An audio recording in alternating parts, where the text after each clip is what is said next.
What is CBM? Let's start with the basics. The Carbon Border Adjustment Mechanism, or CBAM, is a carbon pricing policy introduced by the European Union.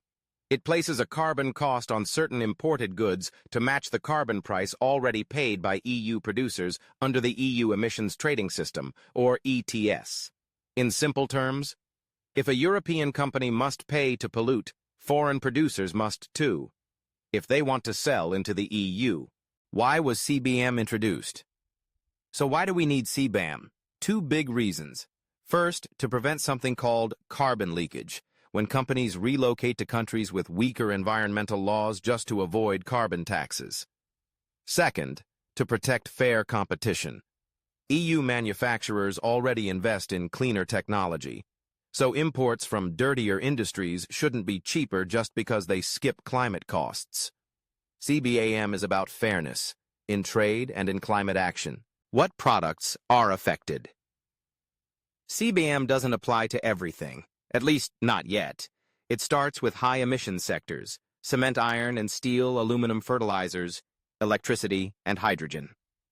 These industries are carbon-heavy and form the backbone of global manufacturing, which makes them the logical place to start. How does CBAM work? Here's how CBAM actually works. Importers into the EU must declare the embedded emissions in the products they're bringing in.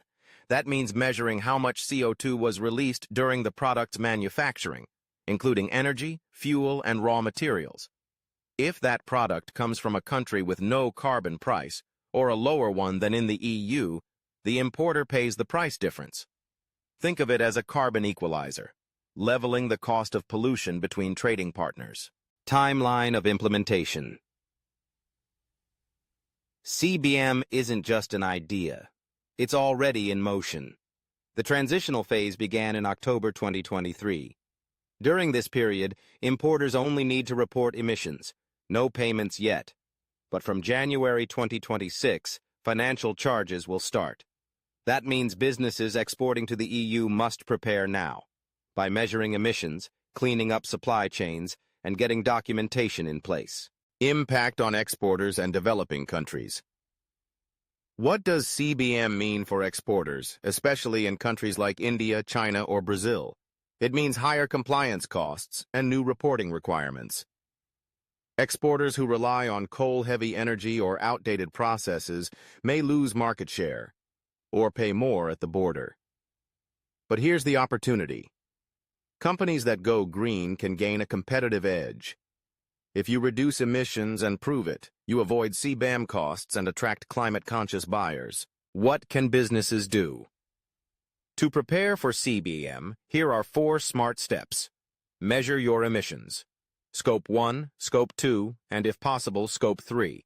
Switch to cleaner energy, solar, wind, or hydro. Get product carbon footprint certifications through verified standards. Offset remaining emissions, but only using high-integrity, transparent programs. The more proactive you are, the more future-proof your business becomes. Carbon is going global. CBAM is just the beginning. Carbon pricing is becoming global, and every product will carry a climate tag. Whether you're an exporter, a policymaker, or a climate leader, it's time to step up, because the future of trade is green. Thanks for watching the Ecopoly Carbon Accounting Program. If you found this useful, please share it, subscribe to our channel, and invite others to join the movement. Continue learning, applying, and mastering climate control as a proud Ecopoly member. Be an Ecopoly member. Master climate control.